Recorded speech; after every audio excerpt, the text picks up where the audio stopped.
Okay, चलिए start करते हैं। आज का पहला जो नॉवेल है वो है the Scarlet Letter. Scarlet Letter से क्वेश्चन बनते हैं सिन एंड रिडेम्पशन, ये इसकी मेजर थीम है। इस पे बेस्ड एक लेक्चर भी मैंने बनाया, उसे आप अच्छे से देख लीजिएगा। उसमें जो भी पॉइंट्स है उसे कवर कीजिएगा और उस पे बेस्ड नोट्स बनाइएगा। जब भी आप कोई भी क्वेश्चन प्रिपेयर कर रहे हैं आपको पॉइंटर्स याद रखने हैं, जिसको मैंने पहले भी आपको बताया है। सेटिंग याद रखनी है, कुछ आपको theme based question, theme based point याद रखने हैं, कैरेक्टर बेस्ड कुछ पॉइंट्स याद रखने हैं, और 2 कोटेशन, स्मॉलेस्ट कोटेशन होनी चाहिए, या आप ब्रेक करके भी याद कर सकते। ठीक है। The Scarlet Letter publication year है 1850। It is by Nathaniel Hawthorne. Hawthorne की स्पेलिंग काफी ज्यादा लोगों ने गलत की है, पहले भी कुछ लोग असाइनमेंट दे चुके हैं, तो हॉथरन की स्पेलिंग याद रखनी है। It is a novel that explore the themes of sin, guilt and redemption. ये तीनों आपको कीवर्ड्स याद रखने हैं, sin, theme and sin, guilt and redemption. अगर हम इसकी सेटिंग की बात करें तो इसकी सेटिंग है रिजिड प्योरिटन सोसाइटी। और ये आपको पता है कि उस समय प्योरिटन सोसाइटी को ही का जो इन्फ्लुएंस है वो काफी ज्यादा हेस्टर प्राइम के कैरेक्टर में हमें देखने को मिला, क्योंकि उनके साथ जो सोसाइटी का ट्रीटमेंट रहा है वो प्यूरिटन सोसाइटी को ही दिखा रहा है। एक मेल और फीमेल के साथ कैसा ट्रीटमेंट हो रहा है, दोनों में एक डिस्पैरिटी दिखाई गई है। और कहीं ना कहीं नेथेनियल हॉथरन के जो ग्रेट ग्रैंडफादर थे, वो एज अ जज उन्होंने सैलेम विच ट्रायल जो है उसमें वो एज अ जज उन्होंने अपना जो जजमेंट दिया था, उसको भी कहीं ना कहीं उन्होंने यहाँ पे क्रिटिसाइज किया है। इनके और भी वर्क्स हैं जिसमें हम इस थीम को देखते हैं। द क्रूसिबल एक वर्क है जो कि काफी इंपॉर्टेंट है। ठीक है। लेकिन इस वर्क की अगर हम बात करें तो ये भी आपको याद रखना है कि जो इनके एंसेस्टर्स का जो एक रोल रहा है और उनकी जो रिजिडिटी रही है उसको भी उन्होंने यहाँ पे क्रिटिसाइज किया है। Okay. And this novel examine how different individual respond to sin and how redemption is achieved through suffering and acceptance. अब देखिए ये आपका इंट्रोडक्शन पार्ट है। यहाँ पे अगर आप सिन एंड रिडेम्पशन को कैरेक्टर वाइज नहीं समझेंगे तो आंसर आप नहीं लिख पाएंगे। क्यों? क्योंकि यहाँ पे 3 कैरेक्टर है, तीनों का तरीका अलग है।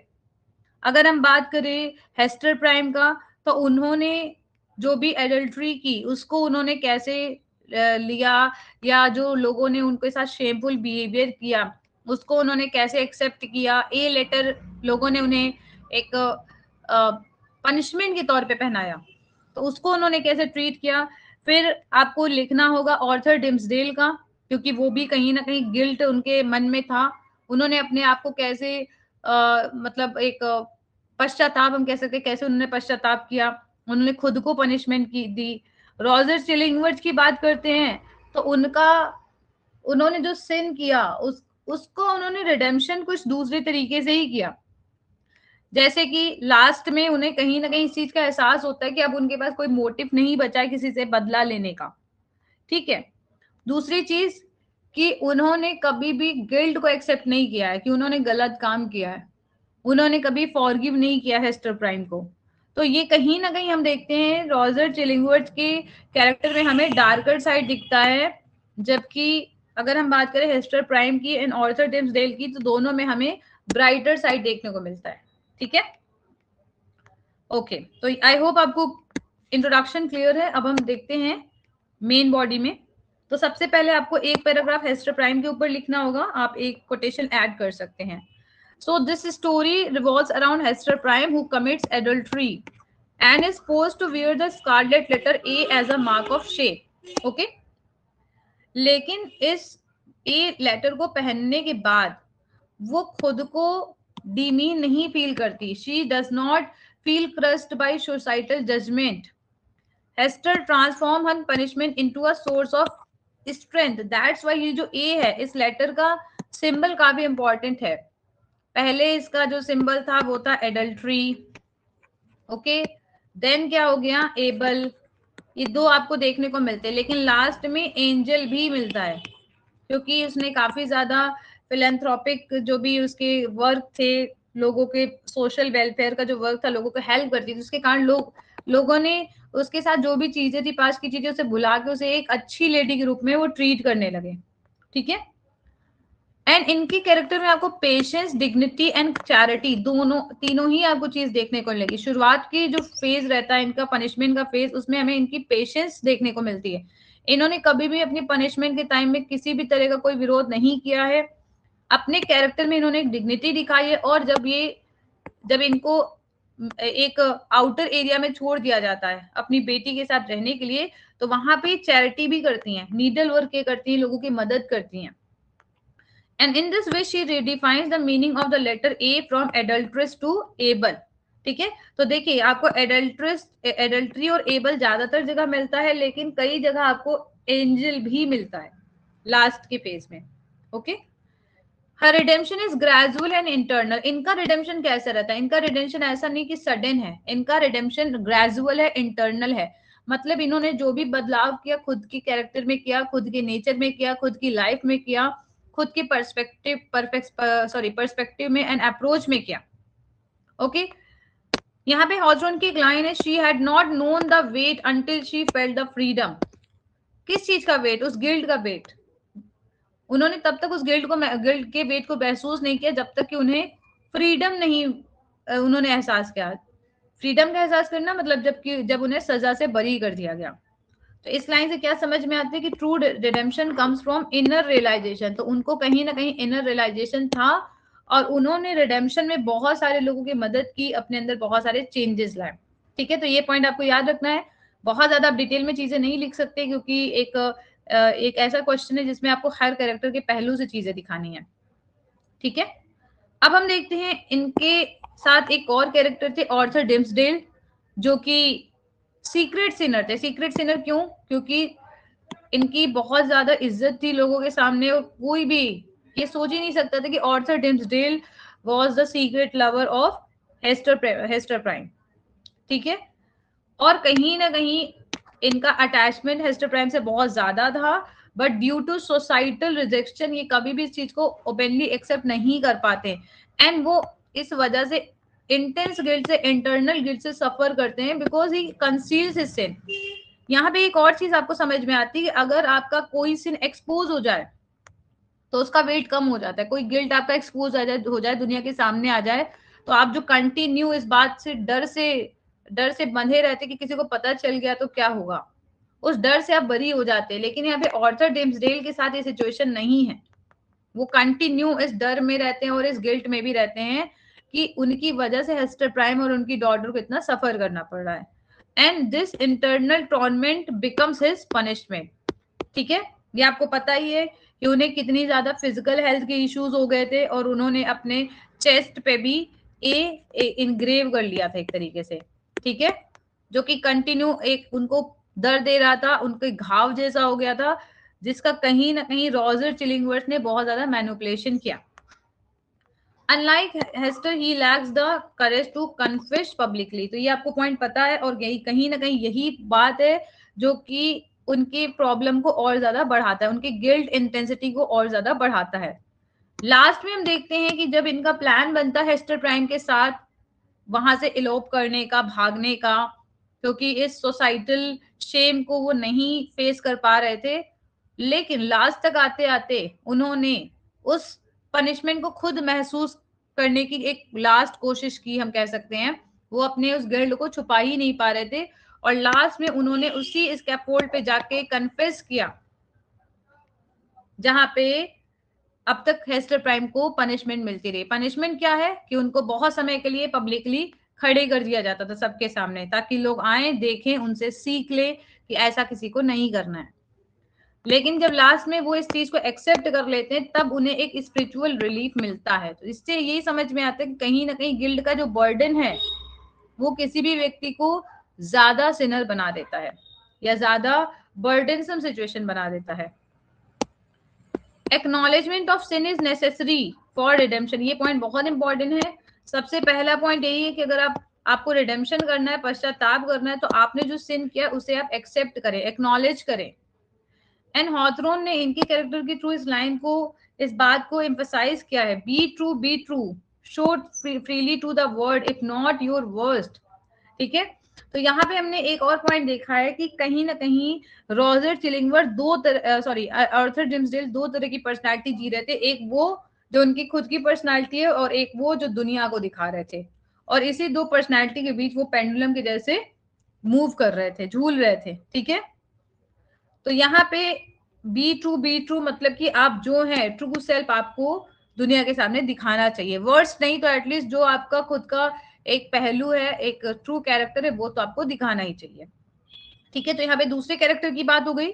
अब बात करते हैं रॉजर चिलिंगवर्थ की। तो रॉजर चिलिंगवर्थ कहीं ना कहीं डार्केस्ट रिस्पॉन्ड दिखाते हैं सिन का, and he does not seek redemption at all. जैसा कि मैंने अभी आपको बताया कि वो उनको बिल्कुल भी पश्चाताप नहीं होता, बल्कि उन्होंने अपनी पूरी जिंदगी रिवेंज के लिए डिवोट कर दी थी, और उनका जो ऑब्सेशन था रिवेंज का, वो उन्हें ट्रांसफॉर्म करता है into a devil like figure. तो आपने डेविल लाइक फिगर इसलिए देखा ही होगा कि इनकी वजह से रॉजर आर्थर डिम्सडेल की कितनी ज्यादा कंडीशन वर्सन हो जाती है। वो एज अ फिजिशियन जाते हैं इनके पास, ओके, और इन्होंने इन्हें रॉजर चिलिंगवर्थ ने आर्थर डिम्सडेल के सीने में घाव देख लिया था, और इसलिए इन्हें इनका जो एक शक था, एक डाउट था, वो कंफर्म हो जाता है that he is the person, और उसी के बाद से उन्होंने ये डिसाइड कर लिया था कि इनसे तो रिवेंज लेना ही लेना है।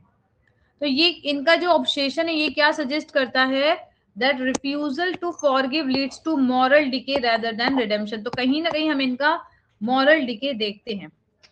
आई होप आपको ये तीनों पॉइंट क्लियर है कि अगर ऐसे क्वेश्चन आते तो आपको कैसे आंसर लिखना है। ये किसी भी नॉवेल के ऊपर, किसी भी वर्क के ऊपर आपको ऐसे ही आंसर लिखना है। तो कंक्लूजन देखिए, in conclusion the novel present multiple dimension of sin and redemption while Hester and Dimmesdale achieve redemption through suffering and truth. तो दोनों की कैरेक्टर एक ही जैसे हमें दिखे, हेस्टर और डिम्सडेल दोनों ने सफरिंग अपनी लाइफ में देखी, और दोनों ने लास्ट में ट्रुथ को एक्सेप्ट किया ही। हेस्टर ने पहले किया, डिम्सडेल ने बाद में किया। और हेस्टर का एक हम कैरेक्टर, स्ट्रॉन्ग कैरेक्टर इस तरीके से देख सकते हैं कि उनसे इतनी बार पूछा जाता है नेम, बट उन्होंने कभी भी नेम नहीं बताया, जबकि उनको उनकी जो पनिशमेंट है और ज्यादा सीवियर कर दी जाती है। चिलिंगवर्थ का हम क्या कैरेक्टर देखते हैं कि चिलिंगवर्थ ने अपनी पूरी लाइफ, पूरी साइकी वेंजियंस से, रिवेंज से के कारण पूरी बर्बाद कर ली, ओके। लास्ट में इनकी डेथ भी हो जाती है, कहीं ना कहीं इनकी लाइफ का जो मोटिव था रिवेंज लेने का, वो डिम्सडेल की डेथ के बाद खत्म हो जाता है। तो यहाँ पे हम देखते हैं कि हॉथरॉन ये कहना चाहते हैं कि redemption is possible only through acceptance, honesty and moral courage. अगर आप रिजेक्शन को अपनी लाइफ में लाओगे तो फिर कहीं भी रिडेम्पशन नहीं हो पाएगा। अगर आपको पश्चाताप करना है तो सबसे पहले आपको एक्सेप्ट करनी होगी चीजें ऑनेस्टी के साथ और मॉरल करेज के साथ। आई होप आपको ये पॉइंट क्लियर है, बता दीजिए येस या नो, ठीक है। यहाँ पे दूसरा एक क्वेश्चन है हेस्टर प्राइम का, तो हम यहाँ से दो क्वेश्चन देखेंगे। सिंबोलिज्म काफी इंपॉर्टेंट है, सिंबोलिज्म आपको बहुत अच्छे से पढ़ना है। एक क्वेश्चन है the Scarlet Letter as a critique of Puritan society. तो ये भी क्वेश्चन आपको पढ़ना है। देखिए, पढ़ने आपको सारे क्वेश्चन है, लेकिन आपको प्रिपेयर दो क्वेश्चन करने हैं। दो क्वेश्चन करने का मतलब ये होता है कि आपको हर जो भी आंसर है, जैसे अगर हेस्टर प्राइम का कैरेक्टर है तो वहां से आपको कुछ अच्छे पॉइंट्स अपने अपने नोटबुक में लिख लेने हैं। सिंबोलिज्म में आपको कुछ की पॉइंट्स लिख लेने हैं। थीम वाला आपको बहुत अच्छे से पढ़ना है, सिंबोलिज्म आपको बहुत अच्छे से पढ़ना है, और इन्हीं दोनों आंसर को आप अच्छे से प्रिपेयर कर लेंगे तो आपसे कोई भी क्वेश्चन बन जाएगा। कैरेक्टर का थोड़ा सा तरीका अलग हो जाता है, इसलिए आपको उन सिर्फ हर पैराग्राफ में क्या पॉइंट लिखा गया है आपको ये देखना है, ठीक है। तो चलिए इसको देखते हैं। पब्लिकेशन ईयर आप जरूर लिखेंगे, कोई भी नॉवेल अगर आप लिख रहे हैं तो आपको ब्रैकेट में पब्लिकेशन ईयर लिखना है। यहाँ पे आपको ये लाइन नहीं लिखनी this novel is written by this writer, ये सब नहीं लिखना है आपको, क्योंकि आपको पता है कि कौन सा राइटर है, कौन सा मतलब किस लिटरेचर की कैटेगरी में आते हैं, ठीक है। तो चलिए देखते हैं हेस्टर प्राइम के कैरेक्टर पे अगर क्वेश्चन बनता है तो Hester Prynne is the central character of the Scarlet Letter and she is one of the most powerful female figures in American literature. तो ये आपको पॉइंट याद रखना है, जितनी भी फीमेल कैरेक्टर्स दिखाए गए अमेरिकन लिटरेचर में, उसमें से सबसे ज्यादा स्ट्रॉन्ग कैरेक्टर्स में से एक है। इनकी कैरेक्टर की हम क्या क्वालिटी है उन्हें जाने, स्ट्रेंथ, डिग्निटी, इंडिपेंडेंस, ठीक है। मॉरली कहीं ना कहीं वो बहुत ज्यादा उनका एक स्ट्रॉन्ग हमें एस्पेक्ट दिखता है, और उन्होंने अपनी इस स्ट्रेंथ को, इंडिपेंडेंस को, डिग्निटी को दिखाते हुए प्यूरिटन सोसाइटी के रिजिड नॉर्म्स को चैलेंज किया है। ठीक है, what was the norms of the Puritan society, that they were not, the society was not able to accept the flaws that was done by the female or the women, and she was publicly shamed, but उन्होंने इस shame को भी as an honor accept किया strongly। ठीक है, at the beginning of the novel हम क्या देखते हैं, Hester is introduce as a sinner. शुरुआत में ही हम देखते हैं कि वो सिनर के तौर पे हमें दिखाई जाती हैं, एंड उनको पब्लिकली शेम किया जाता है for committing adultery, and to shame her, to defame her, the people force her to wear the Scarlet Letter A on her chest, ताकि लोग ए देखे तो समझ जाए कि इन्होंने एडल्ट्री कमिट की है। इस पब्लिक शेम को अपने ऊपर हावी करने के बजाय वो इसे एज एन ऑनर लेती हैं, और वो टूटती नहीं है, ब्रेक नहीं होती हैं वो। She faces her punishment with remarkable courage. तो इनका ये पॉइंट स्ट्रॉन्ग पॉइंट है जो कि ऑर्थर जेम्स डेल के अंदर नहीं है। Her silence about her lover's identity shows her loyalty and moral strength. तो ये पॉइंट भी बहुत इंपॉर्टेंट है। Hawthorne describes her as having a haughty smile and a glance that would not be abashed। abashed हम कह सकते हैं disappear नहीं होती है। ठीक है, तो यहाँ पे हम क्या देखते हैं, अगर आप स्कारलेट लेटर का कवर पेज भी देखें तो आपने स्कारलेट लेटर में हेस्टर प्राइम का जो एक फेस का गेस्चर देखा होगा, वो बहुत ही डिग्निटी से भरा हुआ आपने देखा होगा। कभी भी उन्होंने शेमफुल महसूस नहीं किया है। ठीक है, अपनी बेटी को वो गोद में ली होती हैं और वो स्माइल करती हैं। ठीक है, और उनके चेहरे पे जो स्माइल होती है, जो उनका जो एक अपीयरेंस होता है, वो देख के लगता ही नहीं है कि उनको शाईफुल या शेमफुल फील हो रहा है। ओके, इनका जो ट्रांसफॉर्मेशन है वो बहुत इंपॉर्टेंट है। How she became a symbol of resilience and compassion. Through her charitable acts and service to the poor she earns respect in the community. तो ये आपको याद रखना है। The meaning of the letter A gradually changes from adulteress to able। ठीक है, and this transformation highlights her inner strength and capacity for growth। तो ये आपको पॉइंट याद रखना है कि कैसे इनका ट्रांसफॉर्मेशन होता है। एडल्ट्री से कैसे लोगों के सामने ये अपने को एज एन एबल पर्सन दिखाती हैं, अपने चैरिटेबल एक्ट्स के माध्यम से, कंपैशन के माध्यम से, अपने इंडिपेंडेंस दिखाते हुए। वन मोर पॉइंट जो कि बहुत इंपॉर्टेंट है, फेमिनिस्ट स्टडी में इन्हें बहुत ज्यादा स्ट्रॉन्ग कैरेक्टर के तौर पे देखा गया है, और अर्ली फेमिनिस्ट आइडियल्स को ये रिप्रेजेंट करती हैं। जैसे आपने चौसर में वाइफ ऑफ बाथ का कैरेक्टर जब पढ़ा होगा, तो वहां पे भी वो फेमिनिस्ट आइडियाज को ही दिखाती हैं। Hester question societal norms and reflect deeply on the position of women in society, and जो इनका एक्सपीरियंस था makes her independent and self reliant. जो इनकी लाइफ में जो भी एक्सपीरियंस रहते हैं उसके कारण ये बहुत ज्यादा इंडिपेंडेंट हो जाती है और सेल्फ रिलायंट हो जाती है, मतलब ये किसी दूसरे पे डिपेंडेंट नहीं रहती हैं। ठीक है, आपने देखा होगा इनके जो हस्बैंड रहते हैं वो भी इनके साथ नहीं होते, और ऑर्थर डिम्सडेल भी इनके साथ नहीं होते। इन्होंने खुद ही अपने आप को मॉरली सपोर्ट किया है। And she raises her daughter Pearl alone and provides for herself through her needlework. तो पर्ल को इन्होंने अकेले पाला पोसा बड़ा किया, उसकी जो भी जरूरतें थी उन्होंने नीडल वर्क से ही सारी जरूरतें पूरी करी, बिना किसी की हेल्प लिए, जो कि उनकी प्रैक्टिकल स्ट्रेंथ और इनकी इंडिपेंडेंस को दिखाता है। तो ये सारे पॉइंट्स बहुत इंपॉर्टेंट है।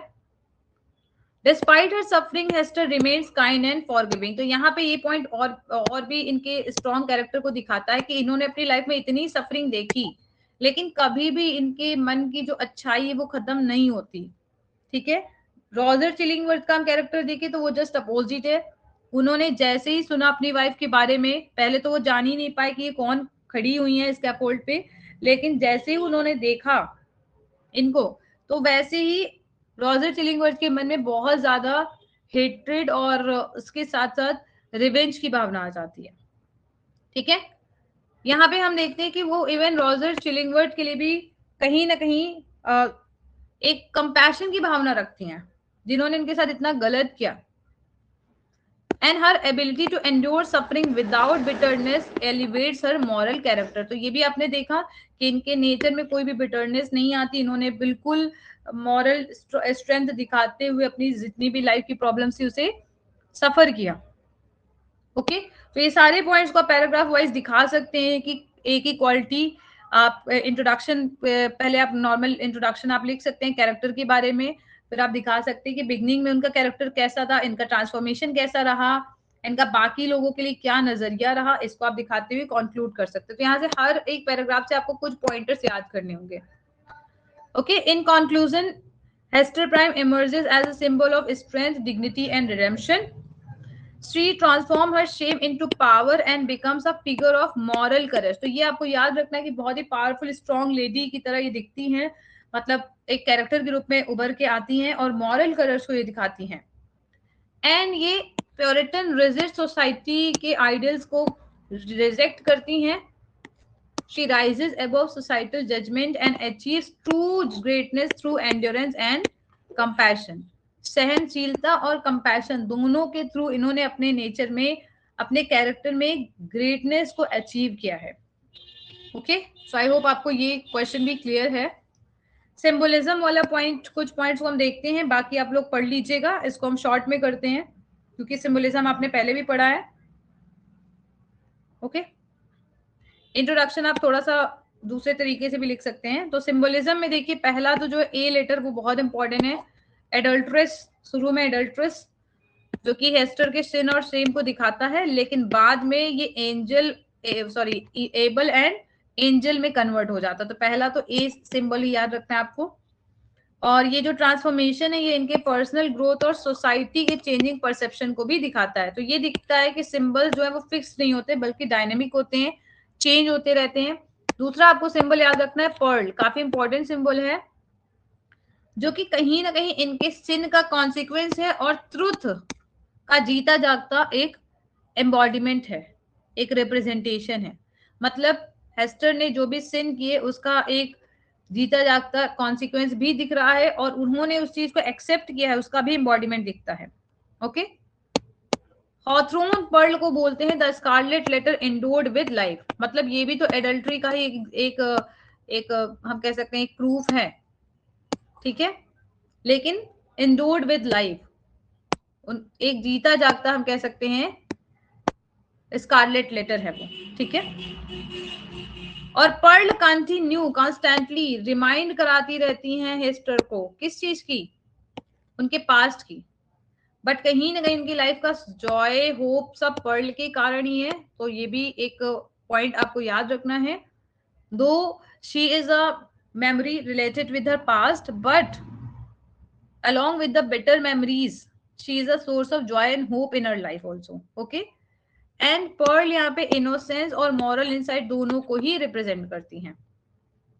नेक्स्ट जो सिंबल है वो है स्कैफोल्ड। तो स्कैफोल्ड जो है वो ट्रूथ एंड पब्लिक कन्फेशन को रिप्रेजेंट करता है। एंड कहीं ना कहीं जो स्कैफोल्ड का जो सीन है वो बहुत ज्यादा क्रूशियल मोमेंट आपको स्टोरी में दिखाता है।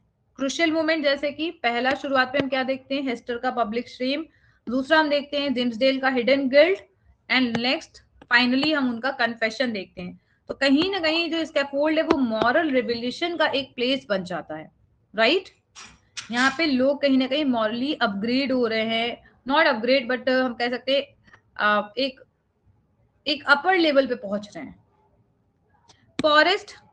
फॉरेस्ट में ही ऑर्थर डिम्सडेल एंड हेस्टर मिलते हैं। तो फॉरेस्ट फ्रीडम और नेचुरल लॉ को सिम्बलाइज करता है।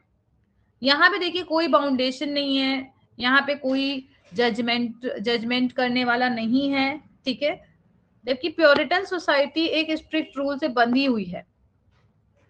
And in the forest Hester और डिम्सडेल दोनों अपने जो इमोशंस हैं या जो उनकी फीलिंग्स है उसे बिना किसी जजमेंट के एक्सप्रेस कर सकते हैं।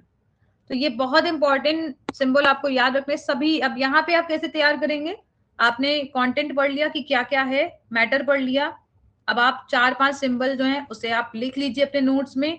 कुछ कीवर्ड्स है जैसे स्कैफोल्ड है, Hester public shame, Dimmesdale hidden guilt, final confession, आपने ये कीवर्ड लिख लिया। फॉरेस्ट लिख सकते हैं, फ्रीडम एंड नेचुरल लॉ, इतना आप लिखेंगे तो आपको याद आ जाएगा कि क्या है इससे related.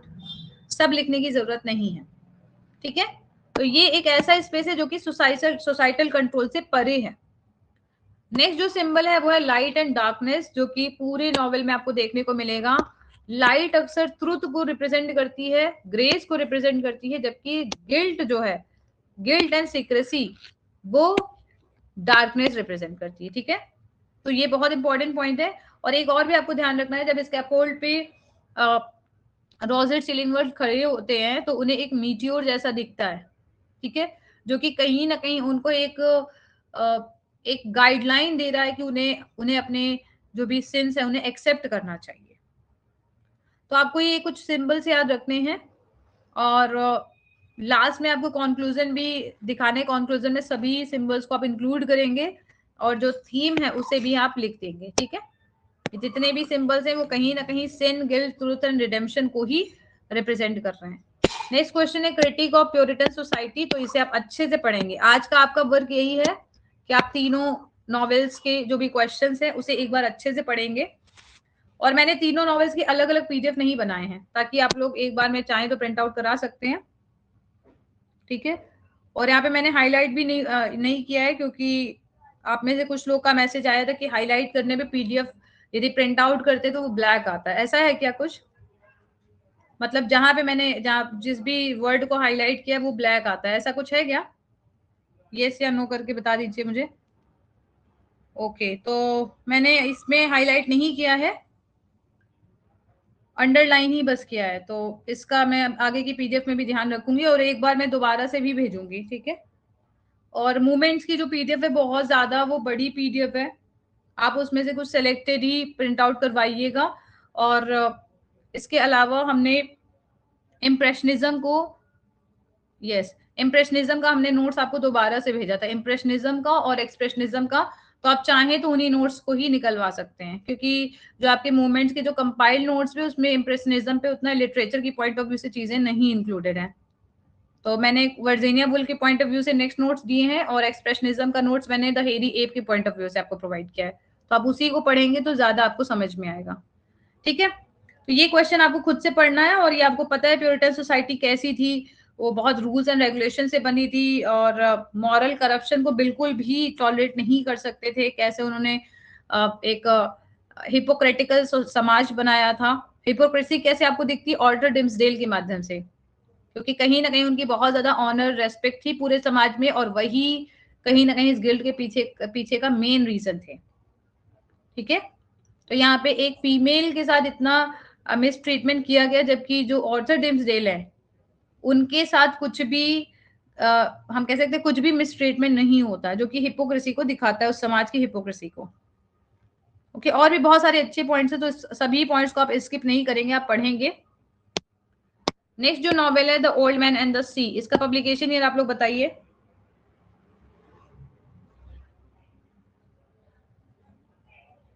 The old man and the sea. Okay, तब तक आप लोग पब्लिकेशन ईयर लिखिए। यहां से देखिए थीम बेस्ड क्वेश्चन आ सकता है, स्ट्रगल एंड परसिवरेंस, बहुत इंपॉर्टेंट है। नेक्स्ट क्वेश्चन आ सकता है सैंटियागो का कैरेक्टर। ठीक है, तो ये दो क्वेश्चन मुझे लगता है जो कि इंपॉर्टेंट है। ओके, तो इसे आप देखिए जरा। ओके, तो the old man and the Sea, it is a powerful tale of human struggle and perseverance. ये नॉवेल नहीं बल्कि एक नॉवेला है। इसके पहले भी मैंने आपको ये चीज बताई थी, नॉवेल जो होता है वो उसकी एक प्रॉपर लेंथ होती है कि इतने वर्ड से ज्यादा वर्ड्स होंगे तो नॉवेल होंगे। लेकिन नॉवेला क्या होता है? शॉर्ट स्टोरी से थोड़ा बड़ा और नॉवेल से छोटा। ठीक है, तो ये एक नॉवेला है, बिल्कुल वैसे ही जैसे आपने एनिमल फॉर्म पढ़ा है। अगर नॉवेला की वर्ड लिमिट की बात की जाए तो 40,000 मैक्सिमम वर्ड्स होते हैं एक नॉवेला में। इससे ज्यादा अगर वर्ड्स होंगे तो उसे या 45,000 भी हम कह सकते हैं, लेकिन अगर इससे ज्यादा वर्ड्स होंगे तो नॉवेल की कैटेगरी में आ जाता है। ठीक है, तो यहाँ पे हम देखते हैं एक ओल्ड फिशरमैन की रिलेंटलेस फाइट। कंटिन्यूअसली वो एक मार्लिन फिश को पकड़ने की कोशिश करते हैं, और यहाँ पे भी हम the best and the last वाला, I was ever a fighter, so one fight more, the best and the last, ये आपको कॉन्सेप्ट इस वर्क में भी देखने को मिलता है, राइट। तो आप यहाँ पे इस कोटेशन को अप्लाई कर सकते हैं, क्योंकि कहीं ना कहीं सैंटियागो की हमको यहाँ पे नेवर यील्डिंग स्पिरिट देखने को मिलती है, और कुछ विक्टोरियन जो आइडियाज आपको देखने को मिलते हैं जिसमें कभी भी नेवर गिव अप वाला जो एटीट्यूड है वो आपको यहाँ देखने को मिलेगा। वन मोर पॉइंट जो आपको याद रखना है, man versus nature. Man versus nature भी आपको यहाँ पे देखने को मिलता है। तो नेचर जो है वो मार्लिन फिश, मैन सैंटियागो, ठीक है। तो Santiago against the forces of nature highlight the dignity of labour and the indomitable human spirit. तो ये कीवर्ड्स है आपके, डिग्निटी ऑफ लेबर को ये दिखाते हैं, रिप्रेजेंट करते हैं, एंड इनडोमिटेबल ह्यूमन स्पिरिट को, ठीक है। तो इनकी जो हम एक करेज देखते हैं, एक स्पिरिट देखते हैं, वो कभी भी हार नहीं मानती है, ठीक है, हार नहीं मानती है। अब सैंटियागो के बारे में आपको कुछ पॉइंट्स लिखने होंगे। जब भी आप थीम की बात करेंगे तो आपको कैरेक्टर से को रिलेट करके ही लिखना है, जैसे अभी हमने द स्कारलेट लेटर में कुछ पॉइंट्स देखे, ठीक है। तो सैंटियागो कैसे व्यक्ति हैं? He is an aged fisherman who has gone 84 days without catching a fish. ये पॉइंट आपको जरूर इंक्लूड करना है इस नॉवेल में। 84 डेज इन्होंने कोई भी फिश नहीं पकड़ी है, लेकिन इनके रिपीटेड फेलियर्स के बावजूद ये बिल्कुल भी हार नहीं मानते। बिल्कुल ये वैसा ही है कि अगर किसी स्टूडेंट ने 5 से 6 एग्जाम कंटिन्यू दिए हैं, ठीक है, पिछले 4 से 5 साल में मान लीजिए, क्योंकि अब हमारे यहाँ एग्जाम ही साल भर में 1-2 होते हैं बड़ी मुश्किल से, अदरवाइज पंचवर्षीय योजना है हमारे यहाँ 5 साल में 2 एग्जाम हो रहे हैं, एक पार्टिकुलर फील्ड की मैं बात कर रही हूँ। तो अगर किसी स्टूडेंट ने 5 से 6 एग्जाम दिए और उसमें से किसी भी एग्जाम को उसने क्रैक नहीं किया है, तो क्या होता है, सोसाइटी वाले बिल्कुल उसे बुरा मानते हैं, अपने साथ अपने जो बच्चे होते हैं उन्हें भेजते नहीं है उनके पास कि ये तो पढ़ने लिखने वाला व्यक्ति ही नहीं है, आपको इसके साथ नहीं बैठना है। बिल्कुल वैसे ही जैसे कि मैनुलिन के माता पिता करते हैं। मैनुलिन के माता पिता बोलते हैं कि तुम इसके पास मत जाया करो, उसके पास जाओ जो सक्सेसफुल फिशरमैन है, राइट। तो ये बहुत इंपॉर्टेंट पॉइंट्स है। लेकिन हम क्या देखते हैं कि इन्होंने हार नहीं मानी, and his determination is evident when he ventures far into the sea beyond the usual fishing ground. तो जो फिशिंग ग्राउंड है, मतलब जितनी जो लिमिट होती है सबकी फिशिंग करने की, उससे ये और आगे समंदर के गहरान में चले जाते हैं, जो कि इनके डिटर्मिनेशन को दिखाता है। एंड इनका जो स्ट्रगल है वो कब शुरू होता है? When he hooks a giant marlin, ठीक है। तो ये भी एक सिंबॉलिक ही है, जायंट मार्लिन एक सिंबल है। The fish is strong and drags his boat for days. तो हम यहाँ क्या देखते हैं कि जो फिश है वो भी बिल्कुल इन्हीं के जैसी है, इसीलिए तो ये इस फिश को माई ब्रदर बोलते हैं। क्यों?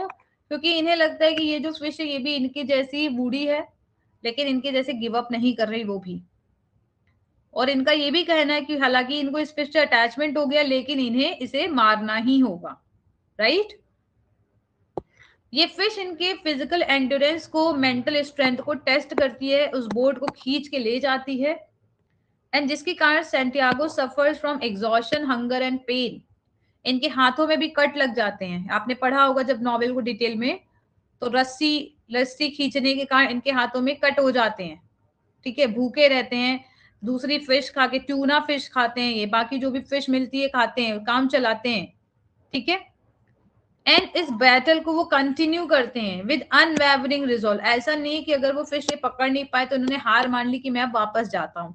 तो इस नॉवेल की बहुत इंपॉर्टेंट लाइन है जो आप सभी के लिए इंपॉर्टेंट है, a man can be destroyed but not defeated, जो कि आप में से हर क्लास में जो भी स्कॉलर है वो इस लाइन को अपने लाइफ से कोरिलेट कर सकता है, ठीक है, कि एक मैन को डिस्ट्रॉय कर सकते हैं आप, लेकिन उसकी जो स्पिरिट है उसे आप हरा नहीं सकते। और ऐसा बोला भी जाता है कि अगर आप मन से हार गए तो फिर आपको कोई भी जीत जीत जीत नहीं दिला सकता है, लेकिन अगर आप मन से अभी भी आपके अंदर वो स्पिरिट है तो फिर आपको कितना भी कोई गिरा दे, आप हमेशा आगे बढ़ते ही रहेंगे, राइट। तो ये इस नॉवेला की सेंट्रल थीम है, जो कि काफी इंपॉर्टेंट है, जो हम थीम को डिस्कस भी कर रहे हैं। और ये जो स्ट्रगल है ये केवल फिजिकल स्ट्रगल नहीं है बल्कि साइकोलॉजिकल भी है, ये आपको याद रखना है। आप में से ज्यादातर लोग जो तैयारी कर रहे हैं सिर्फ फिजिकली ही नहीं कर रहे हैं, आप मन से भी जुड़े हुए हैं। आप में से काफी लोग हैं जो सेल्फ डाउट में हैं इस समय, हार्श रियलिटीज ऑफ लाइफ को फेस कर रहे हैं। आप में से कई सारे लोग लोनलीनेस से भी बैटल कर रहे हैं, बट कहीं ना कहीं आप अपने अंदर आपकी जो इनर स्ट्रेंथ है, जो आपने अपनी जिंदगी के तजुर्बों से, एक्सपीरियंस से, स्किल से सीखा है, उसी के माध्यम से, उसी की वजह से ही आप अपने होप को अपनी लाइफ में जिंदा करके रख रहे हैं, राइट। तो ऐसे सैंटियागो भी अपनी लाइफ के जो भी इन्होंने सीखे एक्सपीरियंस, स्किल, होप, इसकी वजह से इन्होंने अपनी इनर स्ट्रेंथ को जिंदा करके रखा है। And he respect the marlin as a worthy opponent calls is his brother, जो कि उनका नेचर से भी डीप कनेक्शन दिखाता है, राइट। तो ये सारे पॉइंट्स आपके लिए इंपॉर्टेंट है। Even after killing the marlin, Santiago's struggle does not end. तो यहाँ पे आपने ये पॉइंट भी पढ़ा होगा कि मार्लिन को जब ये किल कर देते हैं फाइनली, तो क्या होता है, मार्लिन का जो ब्लड है उसकी स्मेल से क्या होता है, शार्क का एक पूरा झुंड इन पे अटैक कर देता है। किस पे अटैक कर देता है, मार्लिन पे। और धीरे धीरे जब तक ये जाते हैं किनारे तक, तब तक वो पूरी मार्लिन फिश खत्म हो जाती है, उसका सिर्फ स्कल ही बचता है। कितने फीट की थी वो, लगभग 18 फीट की थी वो मार्लिन फिश। तो 18 फीट हम में से आई थिंक 3 से 4 लोगों की, मतलब 3 लोगों की तो हाइट मिलाई दी जाए, तब तब तब जाके शायद 18 फीट होगा, राइट। तो ये फिश भी कहीं ना कहीं इनके एक स्पिरिट का सबूत है। और हम ये भी देखते हैं कि when sharks attacked the marlin, वो उसे पूरी कोशिश करते छुड़ाने की, उनका जो हार्पून होता है उसे वो फेंकते हैं, राइट। उनके पास हार्पून होता है, उसे वो फेंकते हैं, but he could not save the marlin. He loses the flesh of the marlin and returns home only with its skeleton. लेकिन ये जो लॉस है, ये जो मार्लिन का जो लॉस है, मतलब जो इसका उसका जो फ्लैश था वो जो खत्म हो जाता है, शार्क खा लेती हैं, तो उसकी अचीवमेंट को कम नहीं करती हैं। क्योंकि आपने देखा होगा लास्ट का सीन ये होता है कि कुछ फॉरेनर से वो आए हुए होते हैं और स्कल को देखते हैं, राइट। जितने भी लोग हैं उसके उनके घर के आसपास के वो सारे लोग इकट्ठे हो जाते हैं और इसे अप्रिशिएट करते हैं, क्योंकि सभी समझ गए थे कि इतनी बड़ी फिश को पकड़ना बहुत मुश्किल है, और वो भी इस उम्र में। तो his perseverance and courage makes him victorious in a moral sense. ठीक है, इनका जो परसिवरेंस है, करेज है, तो काफी इंपॉर्टेंट है, और इनकी लाइफ में कहीं ना कहीं एक विक्ट्री, एक मॉरल सेंस में इन्हें विक्टोरियस फील कराता है। In conclusion, the novella is a profound exploration of struggle and perseverance. Santiago की जो जर्नी है ये शो करती है that true success lie not in the outcome but in the courage to continue despite hardship. तो ये आप सभी के लिए है कि ट्रू सक्सेस ऐसा नहीं कि अगर आपका रिजल्ट आपके फेवर में आए तो ही आपकी सक्सेस है। हालांकि सोसाइटल जो एक्सपेक्टेशन होती है वो यही होती है कि अगर आप अच्छा कर रहे हैं, आपका रिजल्ट 4 से 5 कंटिन्यू अच्छा आ रहा है, तभी आप अच्छा कर रहे हैं, अदरवाइज नहीं अच्छा कर रहे हैं। लेकिन अगर आप इस सभी प्रेशर के बावजूद अपने उस करेज को मेंटेन कर पाते हैं, तो ये आपकी एक स्ट्रेंथ को दिखाता है। एंड हेमिंगवे यहाँ पे इस आइडिया को भी प्रेजेंट करते हैं कि वाइल लाइफ में defeat a person physically, the human spirit remains unconquered. कि अगर आप में से बहुत सारे लोगों के साथ होता है कि लाइफ हमारी बहुत ज्यादा ऐसी अप्स एंड डाउन दिखाती है कि हम फिजिकली कहीं ना कहीं वीक हो जाते हैं, हम उस स्ट्रेस को झेल नहीं पाते, बट हमारी ह्यूमन स्पिरिट हमेशा अनकॉन्क्वर्ड रहती है। ऐसा सबके साथ नहीं है, ऐसा कुछ लोग के साथ है। जैसे क्लास 9th में एक पोयम है द विंड, ओके, शायद आप में से कुछ लोगों ने पढ़ाया हो, सीबीएसई में भी है, यूपी बोर्ड में भी, द विंड। इसमें यही दिया है कि जो विंड होती है वो हमारी लाइफ में जो चैलेंजेस होते हैं उसके जैसी होती है, जिसमें एक सॉफ्ट विंड होती है और एक हार्श विंड होती है। हार्श विंड जैसे कि जो तूफान होते हैं, और तूफान उन्हीं उन्हीं घरों को तबाह करते हैं, उन्हीं पेड़ों को तबाह करते हैं जो कि बहुत कमजोर होते हैं। बिल्कुल वैसे कि जो लाइफ के जो चैलेंजेस होते हैं या जो हार्डशिप्स होती है वो उन लोगों को कमजोर करती है जो मेंटली बहुत ज्यादा स्ट्रांग नहीं होते, राइट। तो ये कुछ पॉइंट्स थे जो आपको कवर करने होंगे, और काफी अच्छा नॉवेल है और आप सब ने बहुत अच्छे से पढ़ा होगा इस नॉवेल को। नेक्स्ट क्वेश्चन जो कि इंपॉर्टेंट है वो है सैंटियागो के कैरेक्टर से। तो ये बताइए पहला क्वेश्चन आपको समझ में आया या नहीं? Yes, to strive, to seek, to find and not to yield. Yes, बिल्कुल, सक्सेस इज टेम्परेरी। और दूसरी बात ये भी है कि जब आपको सक्सेस मिल जाएगी तो मुझे लगता नहीं है कि आप लोग बहुत ज्यादा उसे एंजॉय कर पाएंगे। एंजॉय इसलिए नहीं कर पाएंगे क्योंकि जब आपको लाइफ में कुछ मिलता है फिर उसके बाद और भी कई सारी चीजें हैं जो कंटिन्यू लाइन में लगी होती हैं। तो अभी आप इस जर्नी को एंजॉय कीजिए, और जब जर्नी को एंजॉय करेंगे तो आपको ऑटोमेटिकली आउटकम मिलेगा। अगर आप डिप्रेशन में जाने लगेंगे या बहुत ज्यादा उसके प्रेशर को महसूस करेंगे तो कहीं ना कहीं आपके मन में एक फियर हो जाएगा, self doubt, fear of losing the things, और उसके कारण आपकी बहुत सारी चीजें खराब हुई, फिजिकल हेल्थ, मेंटल हेल्थ, सब कुछ। ठीक है, ओके। तो एक क्वेश्चन कैरेक्टर से है, एक क्वेश्चन सिंबलिज्म से है। तो कैरेक्टर पे हम क्वेश्चन देखते हैं, सिंबलिज्म में हम कुछ पॉइंट डिस्कस करेंगे। आज मुझे लगता नहीं कि सररियलिज्म वाला हो पाएगा क्योंकि ऑलरेडी अभी एक नॉवेल और बचा है, द ओल्ड नॉवेल है द ग्रैप्स ऑफ रैथ, जिसका हमें as a social protest novel देखना है। ठीक है, तो सररियलिज्म हम कल के लिए करते हैं, अदरवाइज क्लास बहुत लेंदी हो जाएगी आप लोगों के लिए, और आज आपको तीनों नॉवेल्स को बहुत अच्छे से प्रिपेयर करना होगा। ठीक है, तो चलिए कैरेक्टर देखते हैं। तो सैंटियागो जो कैरेक्टर है इस नॉवेल का प्रोटोगोनिस्ट है, and he is a symbol of courage, endurance and dignity. Courage, endurance and dignity को ये सिंबलाइज करते हैं। एंड ये कोड हीरो का एक एग्जाम्पल है। कोड हीरो आपने टर्म पढ़ा होगा, ठीक है। कोड हीरो की कुछ खासियत आप लोग लिख पाए चैट बॉक्स पे। यहाँ पे 3 पॉइंट्स तो लिखे ही है, करेज, एंड्योरेंस एंड डिग्निटी। कभी गिव अप नहीं करते हैं, ठीक है। बाकी आप लोग लिखिए, यहाँ पे मैं पढ़ूंगी फिर आपके पॉइंट्स क्या क्या आप लिख रहे हैं।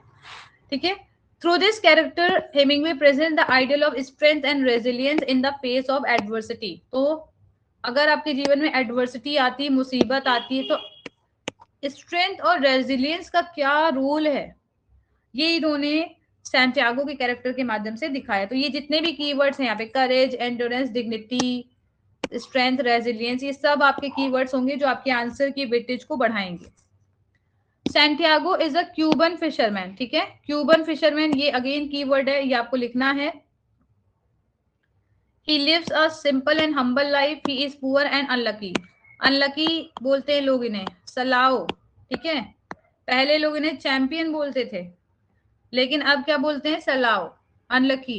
84 days without catching a fish. Despite this, he maintains hope and confidence in his abilities. तो ये बिल्कुल वैसे ही जैसे अभी आप में से बहुत सारे लोग हैं जिन्होंने 4-5 सालों में बहुत सारे एग्जाम्स दिए हैं। कुछ में आपने अच्छा परफॉर्म किया, कुछ में आपने अच्छा परफॉर्म नहीं किया, तो अब उसके बावजूद आप लोग अभी भी प्रिपरेशन कर रहे हैं, जो कि आपके होप को, आपके कॉन्फिडेंस को दिखा रहा है, राइट। आप सेल्फ डाउट में थोड़ा बहुत है, लेकिन ऐसा नहीं कि आप बिल्कुल ही अपने, आपकी लाइफ पे कोई ऑप्टिमिज्म है ही नहीं, पेसिमिज्म ही भर चुका है, ऐसा कुछ भी नहीं है, राइट। तो यहाँ पे हमें सैंटियागो के कैरेक्टर में भी ये चीज दिखती है। And his optimism is reflected in his decision to sail for into the sea. एक गल्फ ऑफ मैक्सिको में चले जाते हैं, क्योंकि वो अपना ये जो फेट है, जो लोगों ने एक टैग लगा दिया था इनके ऊपर कि ये अनलकी, ऐसे ये हटाना चाहते थे, राइट। इनकी नेचर की सबसे अच्छी क्वालिटीज में से एक क्वालिटीज है परसिवरेंस। कभी भी ये हार नहीं मानते हैं, हमेशा लगे रहते, निरंतर प्रयास करते रहते हैं। His battle with the Marlin showcase his physical strength and mental determination. हालांकि वो ओल्ड हैं लेकिन फिजिकली वो स्ट्रेंथ दिखाते हैं, क्योंकि अगर आप रस्सी को खींचेंगे, स्पेशली पानी में, समंदर के बीचों बीच, इसमें बहुत ज्यादा आपको स्ट्रेंथ लगेगी। और वो भी तब जब उस रस्सी को कंटिन्यू कोई एक बड़ी फिश, 18 फीट लंबी फिश कोई अपनी तरफ खींच रही है नाव को, राइट। इनके मेंटल डिटर्मिनेशन को भी दिखाता है। इन्होंने जब इस स्ट्रगल को, जब ये एक्सपीरियंस कर रहे थे, इन्हें कोई फिश नहीं मिल रही थी, तो ये इन्होंने एक प्रॉमिस किया था कि अगर ये फिश ये पकड़ लेते हैं तो ये एक श्राइन पे जाएंगे, ओके। इनके हाथ जब इंजर हो जाते तब भी हार नहीं मानते। उस समय भी इनका यही एटीट्यूड होता है कि मैं हार नहीं मानूंगा, ठीक है।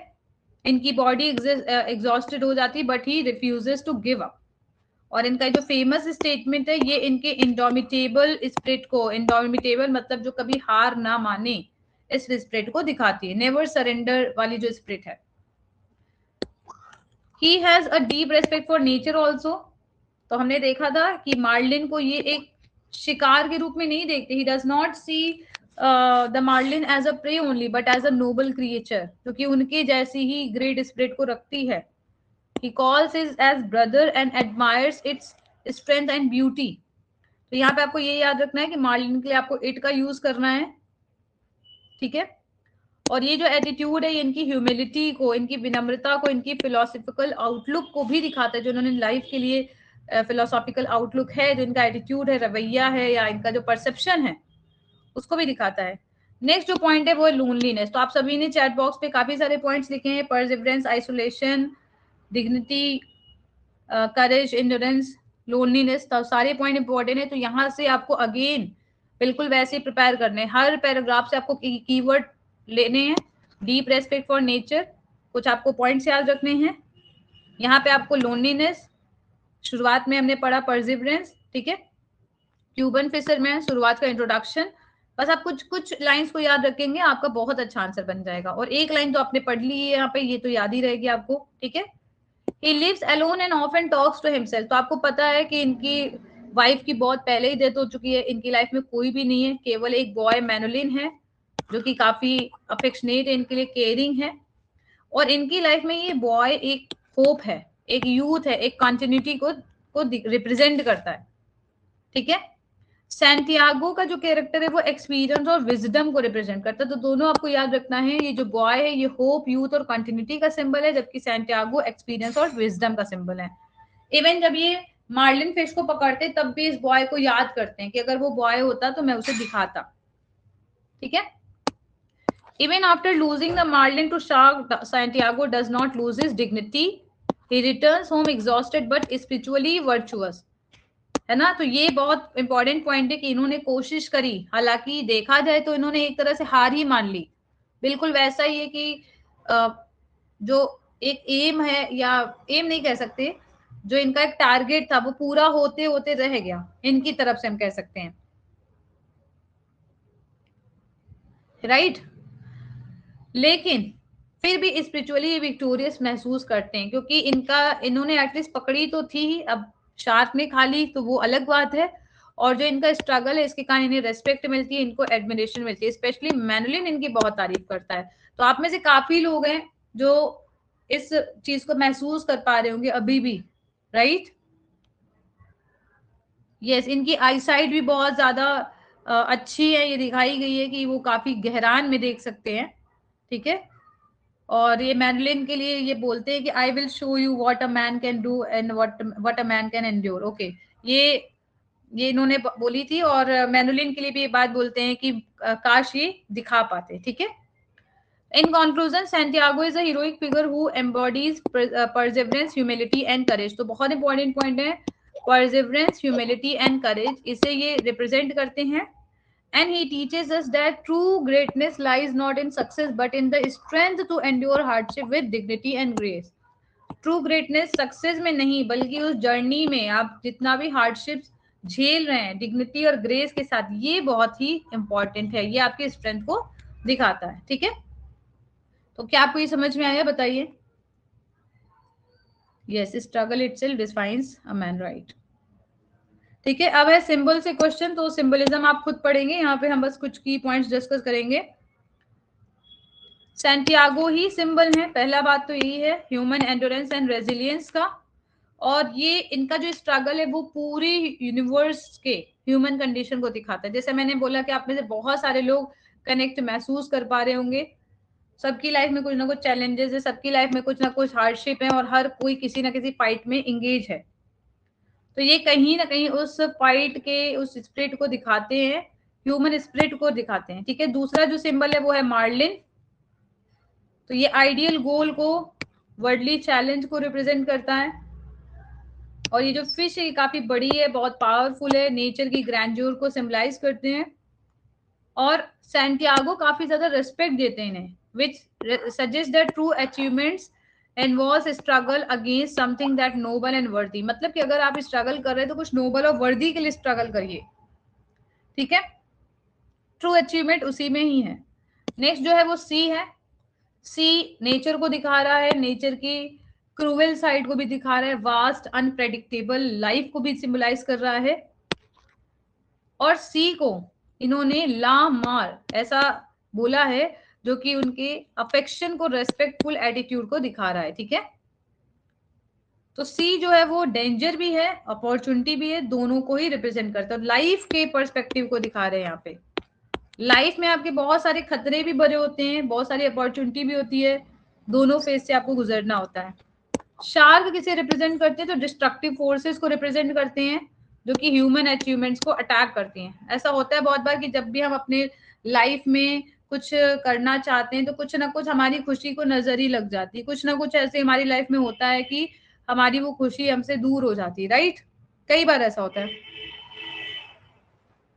Yes yes, struggle of man versus nature can be also applicable here. ठीक है। शार्क किसको रिप्रेजेंट करती है? Harsh realities that can destroy one's hard earn respect. कई बार क्या होता है, देखिए जैसे मार्लिन को इन्होंने पकड़ लिया, यदि वो पकड़ के ले आते तो शायद उन्हें और ज्यादा रेस्पेक्ट मिलती। तो कई बार क्या होता है, हम जिस एम को अचीव करते हैं कई बार वो हमसे दूर हो जाता है।